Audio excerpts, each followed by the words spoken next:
बताता हूँ। मैं आनंद बाबू के यहाँ काम करता हूँ। कौन आनंद बाबू? वही जिनकी शादी आपकी बहन के साथ हो रही है।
सुखी रहो बेटा।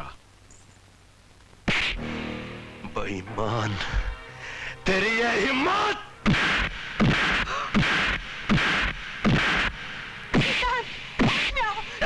शराब पीओ! बीच में कोई बोलना नहीं। साले कुत्ते! मुजरिम चाहे मेरा बाप हो, मेरी माँ हो, मेरा भाई हो या मेरी बहन, मैं छोड़ूंगा नहीं उसको। इन लोगों ने जानबूझ के हमारे साथ दगाबाजी की, जानबूझ के इसके बाप ने इसकी शादी मेरी बहन के साथ की, ताकि ये लोग कानून की आंखों में धूल झोंक सके, ताकि ये लोग कानून को ढाल बना के इस्तेमाल कर सके, ताकि ये लोग बहन के जरिए एक खुददार भाई को मजबूर कर सके, उसको दबा सके। मगर मैं लोगों के चला के चलने नहीं दूंगा। एक एक करके इनके सारे सपने तोड़ दूंगा मैं। और तुझे तेरे हर जुर्म की सजा भुगतनी पड़ेगी। दामाद वामाद तेल बेचने का, चल मेरे साथ चल।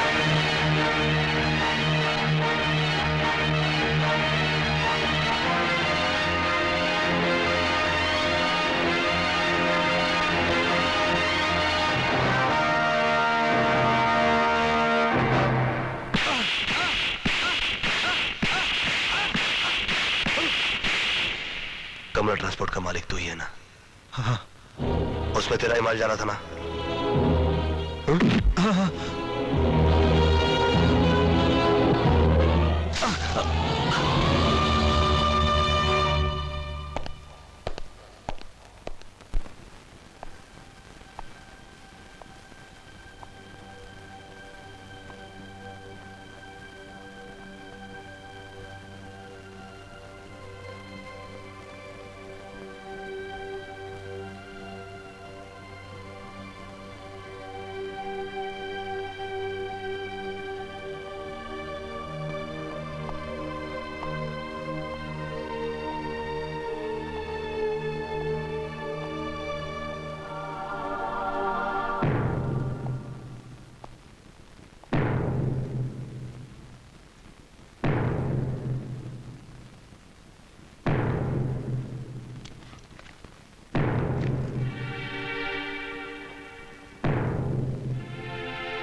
मुझे माफ कर दो। जब मुझे पता चला कि मेरी बहन की शादी एक मुजरिम से होने जा रही है तो मैं पागल हो गया। और जब मैं मंडप पहुंचकर शादी रोक नहीं पाया तो मुझे गुस्से का दौरा सा पड़ गया। इसीलिए बहुत सख्ती से मैं तुम्हें कुछ कह गया। आयमा, तुम हमेशा से मुझे माफ करती आई हो। एक बार और माफ कर दो।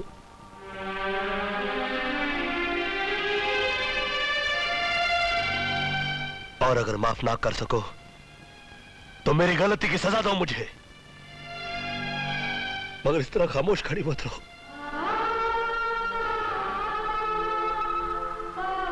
यूं खामोश मत खड़ी रहो। सिद्धांत, बस कर सिद्धांत, बस कर।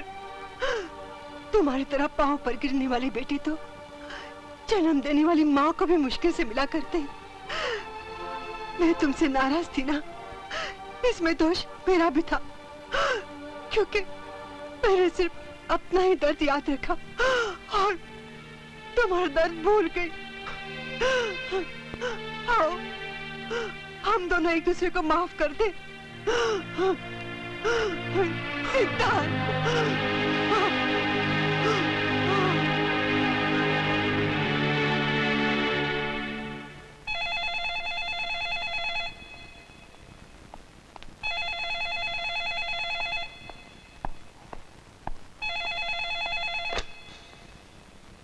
क्यों मिस्टर सिद्धांत, आज तुमने चिरागों को जलाते जलाते अपनी भी उंगलियां जला ली ना? अरे बेवकूफ इंसान, तुमने इतना भी नहीं सोचा जिस शख्स के पास सैकड़ों ट्रक हो उसके पास इतना वक्त कहां कि वो चेक कराता फिरे कि कौन से ट्रक में कौन सा माल जा रहा है। दरअसल मेरे ही इशारे पर तुम्हारे जीजे के ट्रक में देसी शराब लोड करवा दी गई थी और फिर उसके बाद मैंने बड़े इत्मीनान के साथ, प्यार के साथ तुम्हें खबर करवा दी। दूसरी खुशखबरी यह है कि मैंने जमानत देकर तुम्हारे जीजे को रिहा करा दिया है। अब वो लोग मुझे महान समझते हैं और तुम्हें उनका दुश्मन। Thank you. तुम्हें मुझ पर गुस्सा तो बहुत आ रहा होगा, आ रहा है ना? अरे कुछ बोलो भाई, बोलती बंद हो गई। जब 10 कमीने मरते हैं तो एक कुत्ता पैदा होता है। जब 100 कुत्ते मरते हैं तो एक सूअर पैदा होता है। और जब 1000 सूअर मरते हैं तो एक भड़वा पैदा होता है। और जब 1,00,000 भड़वे मरते हैं तब तो जैसा एक गंदा नेता पैदा होता है, आदर्श वर्धन। चुप हो गए? अरे तुम जैसे पुलिस ऑफिसर सिर्फ गाली देकर चुप नहीं बैठे रहते, आगे कुछ एक्शन भी लेते हैं। बोलो, तुम मेरे खिलाफ क्या एक्शन सोच रहे हो? ससुराल के बारे में सोच रहा हूं मैं। पहले अपनी बहन को उसके ससुराल पहुंचाऊंगा, फिर तुम्हारी बारी आएगी।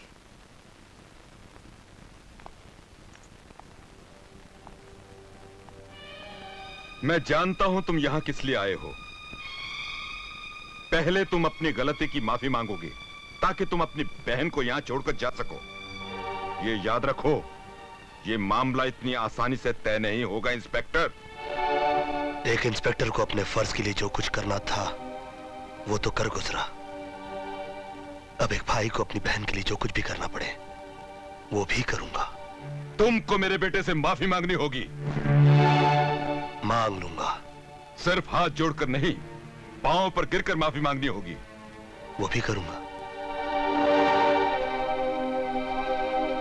ठहरो, तुमने सरेआम मेरे बेटे की और हमारी बेइज्जती की है, इसलिए तुम भी सरेआम माफी मांगोगे। पिताजी चुप रहो। मैं इतनी जल्दी बारातियों को तो बुला नहीं सकता, अपने घर के नौकरों को बुला लेता हूं। रामू, मुखिया, सुखिया, तुम्हें मेरे नौकरों के सामने इसके पांव पे सर रखकर माफी मांगनी होगी। बोलो, तैयार हो?